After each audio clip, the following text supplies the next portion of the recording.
set up. So, thank you so much for being here today, and I'd like to also extend my gratitude to the team at Pure London as well for inviting me to be here to speak to you through how to fast-track your fashion brand with sustainable credentials. Now, a great place to start before we jump into all the juicy content is usually a quick introduction and a background story. So, hello, I'm Alexandra. I am a fashion designer, pattern cutter and creative consultant. When I'm not nervously tripping over my words on stage, you will find me living on Cardiff's highest point, overlooking our capital city, on my partner's Welsh hillside farm, enjoying the more sustainable, slower-paced lifestyle that the Welsh countryside has to offer. When I am done with this, I dip my toe back into the fast-paced fashion industry, and I run 2 fashion-focused businesses. Now, one of these is called Xandra Design, where I work with a multitude of clients globally to launch, develop, and grow their fashion brands. We have systems in place where we have successful results time and time again. My second business is called Digital Pattern Library, and I'll be going into more detail about this shortly, but it is a way of marrying sustainability to tech and started life as a streetwear brand. We're all on a sustainable journey here. I'm not here to preach, I'm not here to judge. I'm just here to tell you where mine started. We're all at very different stages, and we're very aware of why we need to be sustainable. There's a lot of wealth of information out there now. What I'll hopefully address for you today is a few ideas on how. So, my sustainability journey started under a couture house. I was tasked with hand embellishing and embroidering Swarovski crystals onto the finest French lace fabric. It was myself and 9 other people around a table. And if we coughed, covered our mouth, if we scratched our face, if for those that smoked went out to have a cigarette, we would have to wash our hands to avoid tainting the cloth. It really was attention to detail, millimetre precision. And I took this through me throughout my career, and these are philosophies I instill on my work now. During my time here, I was actually promoted to a pattern cutter, and someone replaced me at the table. One day, an intern came in and took a hem of this gown over to the heat press and burnt the hem of the gown. Now, this was 6 months worth of damage. This was 10 people around a table, 5 days a week, 8 hours a day, and the gown got scrapped. So did the intern. At the time, and unlike Jean-Paul Gaultier's most recent collection, upcycling and recycling couture wasn't that well known, it wasn't the norm. And this was my first experience. Another super fun experience I had was a time spent at a high-end streetwear brand. I had my own team to manage. I played a very integral part backstage, running the Fashion Week shows. I had keys to the studio where I would open up first thing in the morning and I would lock up last thing at night. I was working up to 18-hour days, 7 days a week, for little to no pay. Now, the company themselves told me how illegal this was. They put me down in the books as a freelancer. They paid for my travel expenses. They really found a loophole in the system. And unsurprisingly, I ended up with a very big exhaustion breakdown. Now, I've just mentioned sustainability and I've just mentioned questionable ethics. There is a very important difference between sustainable, ethical, and slow fashion. Most of us here might already know that, but for the benefit of a quick recap and my dad in the audience, when we talk about sustainability, we are discussing the impact that we have as a business on the planet, environment, and resources, whether that is a positive or negative footprint. When we speak about ethical fashion, that is with the workers' rights in our minds, that's with animal welfare, fair living wage. Now, don't shoot me, not only would that not be ethical, but you don't have to be a vegan brand to be an ethical brand. What you do have to do in this day and age especially is make sure that you're responsibly sourcing your fibres and materials. There really is no reason why you wouldn't want to put the welfare of others at the forefront of your business. Now, slow fashion is in response to building pieces that are timeless, pieces that are built to last. Call me a romantic creative, but I wouldn't want to put something out there as a business that my customer had a wear it once attitude over. I wouldn't want them to feel like they could wear it once and throw it away. I would want my customer to return to me because of quality and because of my design aesthetic. I prefer the umbrella term responsible fashion. Now, I know sustainability isn't the title of my talk, but I really am referring to responsible fashion. That's responsible businesses and responsible customers. This is a collaborative effort. It's a community effect that we are trying to build. We are trying to educate our customer and just close that product life cycle. So I have an exhaustion breakdown. What does anybody with an exhaustion breakdown do in a logical manner? They start their own fashion brand. So I started something called Xandra Streetwear, and it was a sustainable streetwear line. Now, my first collection was a capsule collection. I launched 3 pieces, or 3 designs, and they were zero waste. My decision behind going zero waste, to be vulnerable and to be honest with you, wasn't in the name of sustainability, it was in the name of business. About 15% of all textile waste ends up on the cutting room floor. To me, I had a little bit of money left in my back pocket after my experience.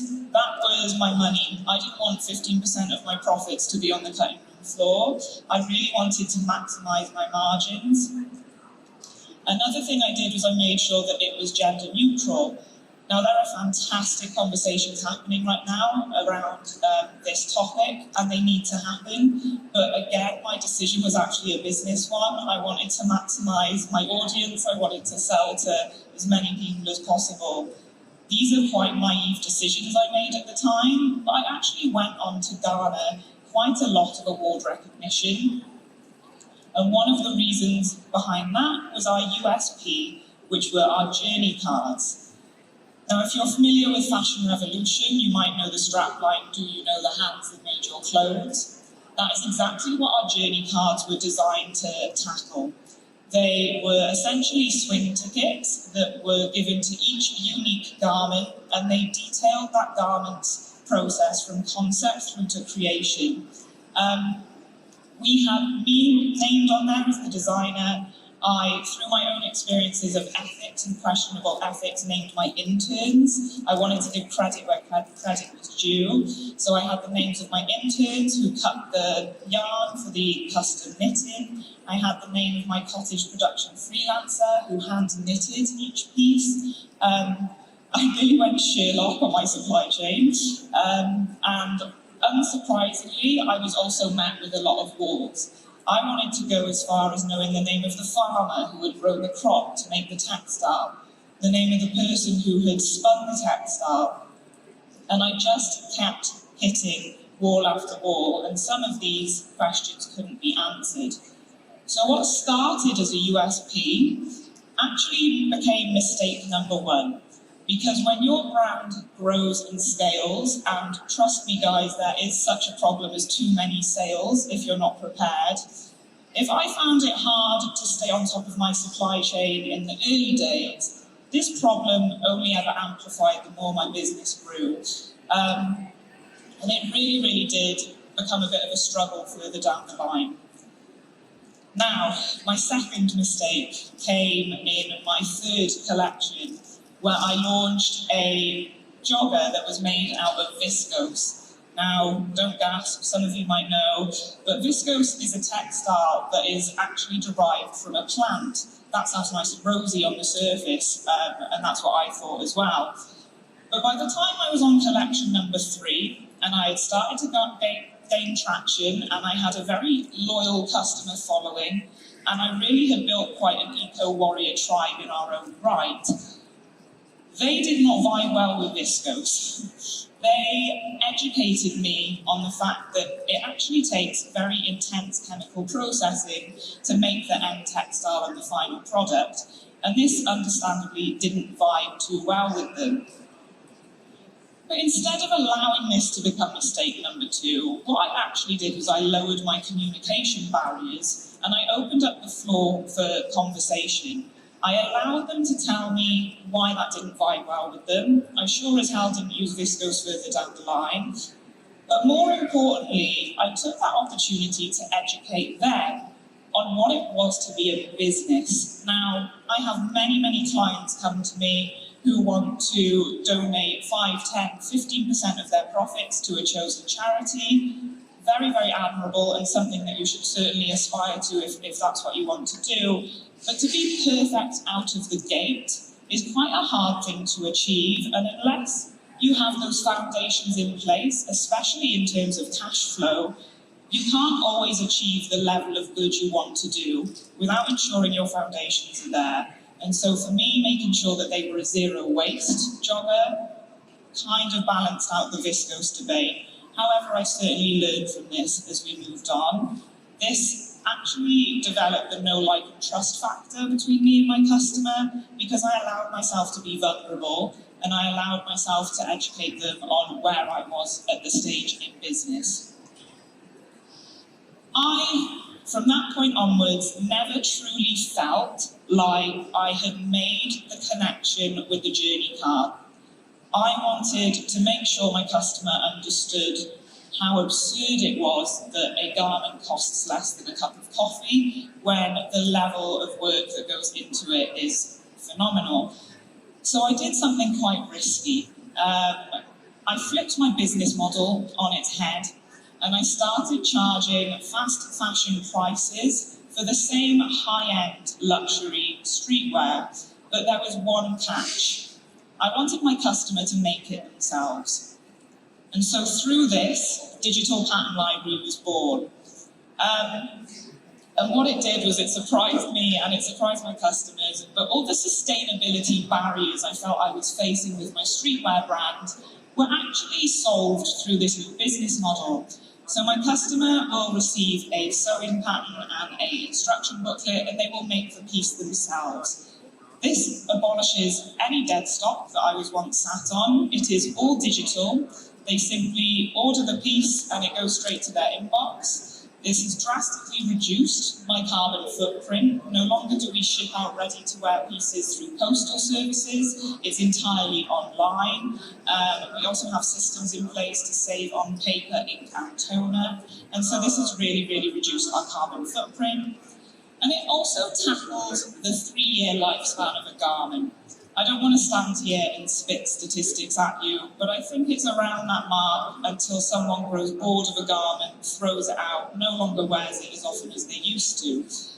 But by encouraging them to sew it themselves, there is a level of value that goes into making that piece, and they start to connect with it more and really sew sentimentality into the seams.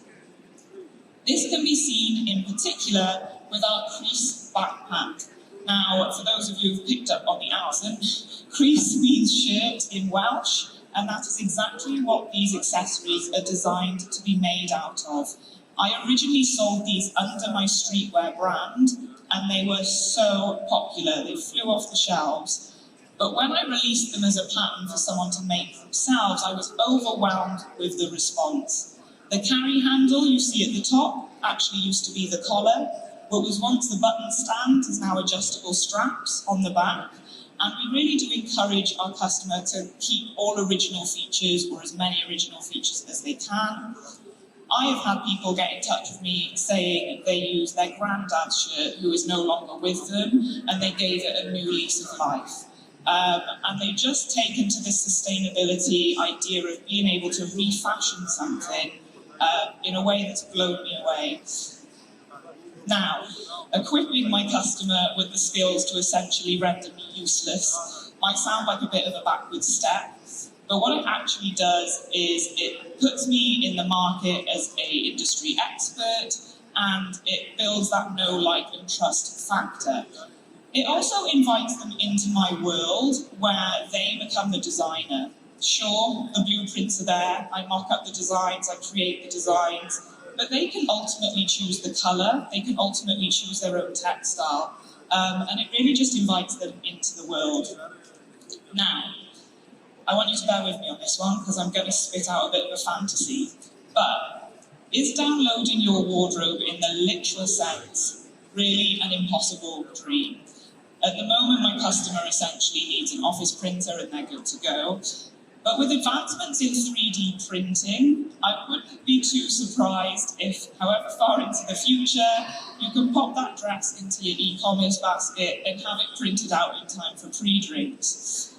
A very basic level of this concept is in one of the first collections I ever produced. I'm not sure if you can see at the back, but the earrings on these models were 3D printed. Now, any stylists in the room might understand how something like that could transform an outfit. Shoes are being 3D printed. It's a very interesting concept to follow on an ever-changing fashion landscape, and it's actually quite an interesting idea to marry sustainability with tech moving forwards. I want to bring your attention now to a company called Carlings.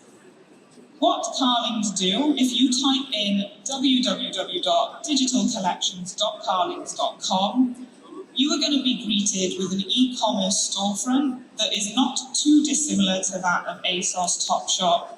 They're going to have very bold statement designs, and they're going to be priced at a fast fashion price tag. Pop one of these into your basket and you are going to receive a disclaimer message that says you do not actually get a tangible garment. So what do? The team at Carlings very convincingly Photoshop you into one of their designs. Now, we live in an Instagram culture. There are people who have built careers off the back of wearing it once, don't be seen dead in it twice. Carlings address this. Not only do they provide a solution, but there is no tangible waste to come of it either. They just keep photoshopping you. There is a video on the next slide that I want you to just take a minute to watch, and this illustrates the idea further.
Fascinating. There was music on it, guys. I don't sound like that. Another reason I found that so fascinating was because it opened up a different way to communicate with your customer. It's quite immersive. To send something as personal as a photograph to a business and have them tamper with it is an interesting stream of communication and a very interesting concept of moving forward with tech in mind. Immersing your customer is something that is done to levels of success elsewhere, such as Lush Cosmetics. Now walk down a high street, follow the beautiful smell, that is a Lush store. What they have started to do is they have opened up their doors and invited their customers in for something called parties, where they engage more than one of their senses, they get them involved, they educate them on the product. You can go in and make your own bath bomb, and not only is this a talking point for the customer, it's actually a new revenue stream for the business. Bringing this back to fashion, you have Rayburn, formerly known as Christopher Rayburn. They have opened up their London studios and they invite their customer in for studio tours. They offer repair workshops and they offer something called off-cut animal events. Now, I myself attended one of these, and what you do is referring back to that 15% of textile waste that ends up on a cutting room floor. As a customer, you can pick through that, choose what textiles you like, and make a little mascot. I myself made something not too dissimilar from the fox that you see here, and it brings the person into their world. Raven are a very high-end fashion brand, and what this enables them to do is actually widen their demographic and approach an audience that might not originally be able to afford the unattainable high-end price point. Christopher Raven himself is there, and it's a very immersive social experience. Now, as businesses, we are walking a very fine line between a promotion of a buy less, choose well attitude and actually trying to sell our products in a consumerism society to, I don't know, put food on the table, pay the bills. So how do we sell during this time? I've just mentioned a repair workshop under Raven. If you're a startup, this might be beyond your resources. You might not have the means to do that right now. What you could do is send out promotional material on recycled card, of course, or through your Instagram streams that educate your customer on make, do and mend, basic sewing skills so that they themselves can repair their clothes, because as we know, loved clothes last. Fashion swaps are on the rise. You could host a sample sale and encourage your customer to bring back a pre-worn, pre-loved item that no longer gets the use, and you could offer them discount to trade that in for a newer piece. And rental models are also becoming increasingly popular. Now, these were started about a decade ago by Rent the Runway. High street giants such as Urban Outfitters have now actually adopted this model, and what it does is it abolishes end-of-season sales. They are no longer needed, overflowing stockroom issues. And if we're talking about high-end fashion in particular, they also are very popular amongst students, which are a demographic that gets forgotten about when we're talking the higher price points. This really is a popular model in America. It's certainly coming over here now, and there are multiple ways that you could approach that. I'd be happy to speak to anybody in the end. I want to leave you today with three main things. In order to scale, we have to be flexible. The fashion landscape is forever changing. You have to have an open mind. Now, saying I sell sewing patterns does not sound as glamorous as saying I run a high-end streetwear brand, but had I not had that open mind to change, I probably wouldn't be here on this stage speaking to you now. Within a year, my revenue at Digital Pattern Library overtook that of Xandra Jane, and the business model surprised me. When I went into it, I had a very preconceived idea of what I thought a business should be. Through my experiences, I had learned how not to run a business. That box was firmly ticked. And I went in with a preconceived idea that I allowed to change. We need to stop creating what we personally want our businesses to be. I understand it's a very emotional connection. We need to start creating what our customer needs it to be if we want longevity and we want to continue advancing in the fashion industry. Secondly, be transparent, be vulnerable, be a human being behind your brand. Don't necessarily try to pretend that you're something that you're not, and allow that connection and that communication to happen. Be diligent with your supply chain, ask the questions that are uncomfortable. You might not get the answers, but that's okay. Just keep the pressure on. As businesses, we are tasked with answering who made my clothes. We need to pass that on to our supply chain as well and work as a community to find those answers and raise the game in terms of ethics and sustainability. Please, for the love of God, back up your claims. Greenwashing is a big buzzword right now. The guys mentioned just then how customers are into this. Customers who are into sustainability do their research. Do not try to pull the wool over their eyes. I see a lot of people say we're sustainable, we're ethical. Well, then prove it, show them how, educate them, and just really, back up what you're trying to say. And immerse your audience. As I say, Digital Pattern Library enables my customer to become the designer. We have multiple streams. I have a fashion file that educates them on pattern cutting techniques if they want to go beyond sewing. I try and educate my customer to design their own clothes as well. I really try and impart everything I know on them so they could tailor a wardrobe that is suited to their physique. And it's, as I say, they come back to me for my design aesthetic. No one can learn my creative eye, but that is why they come back to me. I invite them behind the scenes and I engage more than one sense. So it really is about bringing them into your world and just having an experience together on an even playing field. So I'd like to thank you for sitting through that. As I say, when I was asked to do this talk, I'm a designer and pattern cutter by trade, and it could have been about zero waste pattern cutting, it could have been about designing sustainable clothes. But if we don't design sustainable businesses, then we're not actually going to get very far. So I'm going to be hanging around for an hour or so. Please come and chat to me. Please come and ask me any questions. If I don't catch you today, you can connect with me on social media. You can go over to my website. I do actually have a free fast track Your Fashion Brand starter pack if you wanted to take advantage of that. But thank you so much for your time.